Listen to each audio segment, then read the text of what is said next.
Wendy Williams is locked in a room in an assisted living facility in New York. That's her.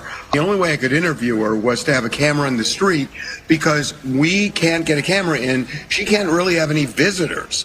She cannot go outside. She's been out twice in the last 30 days. She has no internet. She, and I think rightly, says she feels like a prisoner. Are you allowed to go out? No. In the last 30 days, I went out twice. She is in a guardianship. And I got to tell you, Lauren, if you saw the Lifetime documentary on her when she was deep into alcohol a couple of years ago, it made sense to have a guardianship. Wendy is sober now. She is fine. I have spoken with her for hours and hours, as have many others. And everybody comes up with the same conclusion. She's back to the old Wendy.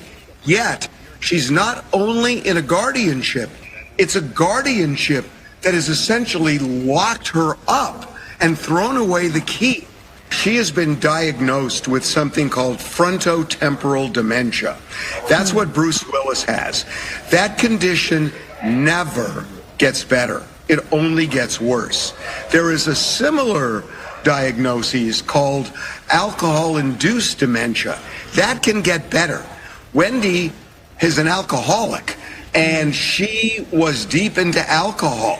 But the fact is, when you look at her 2 years ago, she's gotten better. There's no question. And was this a misdiagnosis? And if so, she's going to get a reevaluation. But for some reason, the Guardian said, we don't think the diagnosis is going to change. How can the Guardian say that? The Guardians only talk to her like once a month.